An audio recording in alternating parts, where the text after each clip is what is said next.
Rafael Miguel foi um ator brasileiro, nascido em 1996, filho do João Alcísio e Miriam Selma. Ele é um ator que já fez vários trabalhos, mas ele ficou mais conhecido por dois fatos específicos. O comercial do brócolis, quando ele era criança, é aquele comercial que a criança fica pedindo brócolis pra mãe no mercado. Pra brócolis? Não, filho, tem em casa. Ah, mas umzinho, vai! Não, eu já falei. Mãe, por favor, mãe, compra brócolis. Eu quero brócolis, mãe! Essa criança? Ele também interpretou o personagem Paçoca na novela Chiquititas, de 2013 até 2015. Ele também já fez novelas da Globo, como Pé na Jaca e Cama de Gato. Fato interessante sobre mim é que eu sempre fui ator. Desde criança eu fazia diversos testes pra trabalhos, né? Isso na televisão e etc. Uma vez eu fui fazer um teste na antiga MTV aqui em São Paulo. Eu deveria ter uns 9 anos. E eu acabei encontrando o Rafael Miguel lá nesse teste. Nós fizemos até uma amizade ali na hora, rapidinho. Mas depois eu fui embora e vida que segue, eu nunca mais vi ele. Mas voltando.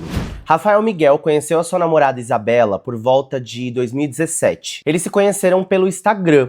Ela já conhecia os trabalhos dele. E ela também sabia que ele era ali daquele bairro. Isso porque ela via muito ele na igreja. Eles moravam a menos de 3 quilômetros de uma casa pra outra. Em 2018, eles começaram um namoro, que durou aí mais ou menos 1 ano e 2 meses. Mas assim, nesse meio tempo, eles se viram pouquíssimas vezes. E é aí que entra o porquê.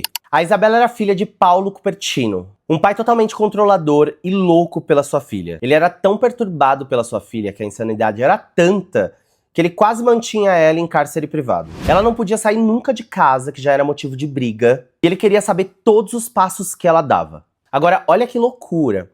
O Paulo Cupertino tinha outra família, que era como se fosse a família oficial dele. Ou seja, a mãe da Isabela, que se chamava Vanessa, era sua amante. E a Isabela foi fruto da sua relação extraconjugal. Ele meio que vivia nas duas casas. Ele também nunca terminou com a Vanessa, mas também nunca terminou com a outra família lá que ele tinha. E ao que parece, ele era o provedor da casa da Vanessa e da Isabela. Além disso, ele agredia constantemente as duas. A Isabela ele dava tapa, empurrões, gritava constantemente pra ela: "Você me desobedeceu, agora você vai pagar". E a Isabela conta que já viu a mãe dela apanhando várias vezes. Inclusive, ele já bateu na avó da Isabela, que era mãe da Vanessa, que tinha 60 anos na época. E ele já quebrou várias vezes a costela da mãe da Isabela e várias vezes o nariz dela também, batendo nela. A Vanessa nunca denunciou ele por medo e dependência emocional. Ela até já abriu um boletim de ocorrência contra ele, mas depois ela acabou cancelando porque ele foi lá e ameaçou ela. E além disso, eu acredito que ela não queria perder aquele dinheiro que entrava dentro da casa que era dele,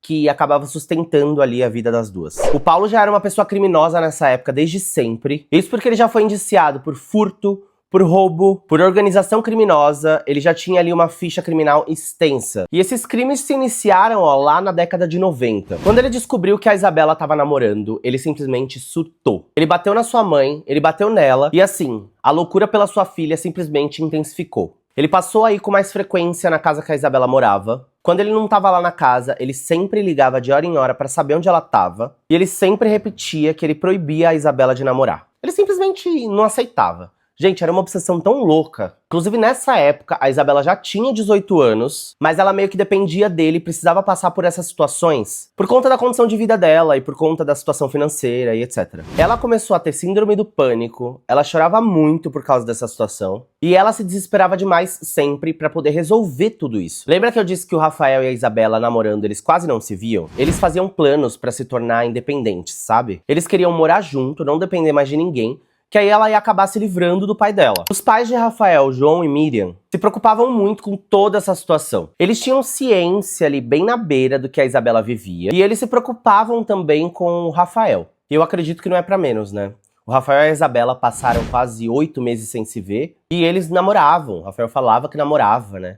Eles não se viam ali, não tinha nenhum momento ali dos dois juntos, eles mais falavam por celular. Até que no dia 8 de junho de 2019, aconteceu uma festa junina na escola do irmão da Isabela, e ela combinou de se encontrar com o Rafael lá. Tudo isso escondida do seu pai, né, e com a ajuda da sua mãe Vanessa. A Vanessa então ficou ali na porta da escola a festa inteira, tudo pra ver se o Paulo não ia chegar lá, né, e encontrar os dois, pra deixar os dois lá tranquilos, divertindo juntos. Uma certa hora o Paulo até foi lá levar dinheiro pra elas comerem. Ele sabia que elas estavam lá na festa, mas ele não teve interesse em entrar, e ele achou que por ela estar com a mãe dela, ela não ia estar com outra pessoa. Eles passaram a festa toda juntos, felizes, tiraram fotos. Foi uma experiência maravilhosa. Por conta desse encontro e dela sentir ali o gostinho do que seria viver com ele E toda essa situação, durante a madrugada, ela teve muitas crises de pânico. E ela tava assim, ó, no limite, não aguentava mais. No domingo da manhã seguinte, no dia 9 de junho de 2019, ela saiu de casa depois de ter mais uma crise pra poder tomar um ar. Ela então foi pra uma praça que tinha ali perto da casa deles. E ela avisou o Rafael que ela tava nessa praça lá.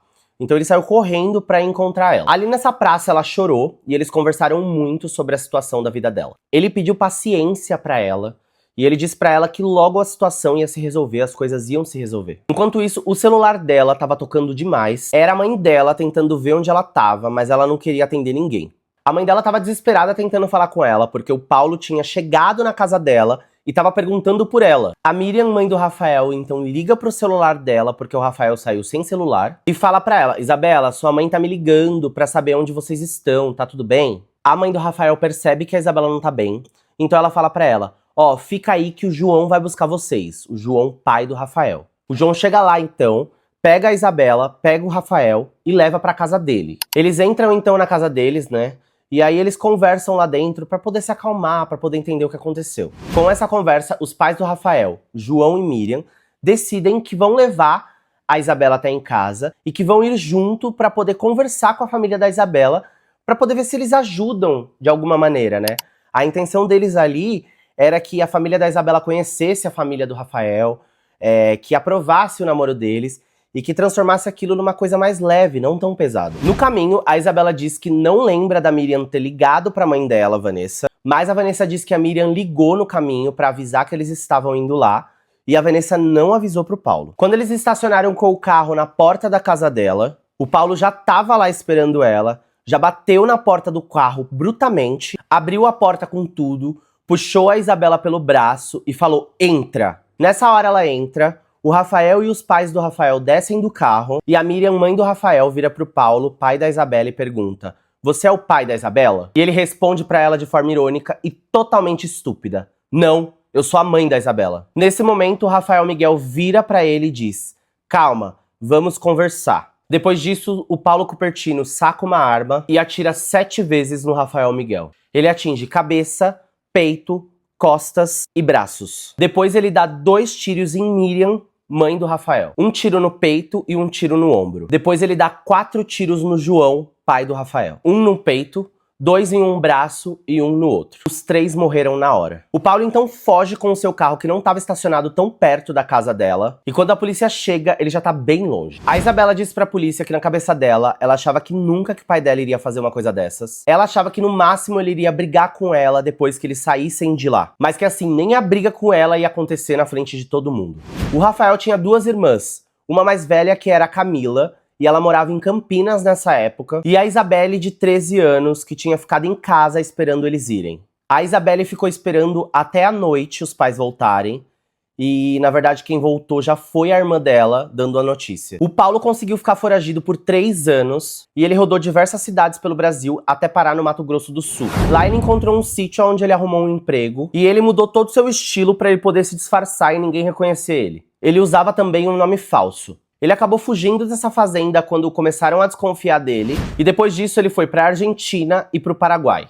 A polícia procurou o Paulo Cupertino em 300 endereços diferentes. Em 2020, a mãe do Paulo Cupertino morreu, e a polícia monitorou o velório dela do início ao fim, tudo isso para ver se ele não ia aparecer lá, e ele não apareceu. Em 2022, ele acabou voltando para a cidade de São Paulo, e ele ficou hospedado em um hotel em Interlagos por cerca de 4 meses. Até que depois disso, a polícia recebeu uma denúncia anônima, e eles começaram uma campana de aproximadamente 10 dias. Tudo isso para descobrir se ele era ele mesmo. Só pra vocês terem uma noção, o disfarce era tanto que ele mudou tudo. Ele pintava o cabelo, ele usava as máscaras da pandemia, ele sempre tava de óculos escuro, ele começou a usar uma bengala aqui em São Paulo pra fingir que era outra pessoa, até que no dia 16 de maio de 2022, ele foi preso. Ele se defendeu dizendo que havia uma terceira pessoa no local do crime, e que essa pessoa tentou roubar os pais do Rafael Miguel e cometeu esse crime. Inclusive ele diz essa versão até os dias de hoje, tá? Ele também diz que ele sabia quem era essa pessoa, mas ele não podia falar por conta da lei do silêncio. E que ele fugiu do local porque ele sabia que ele ia ser incriminado,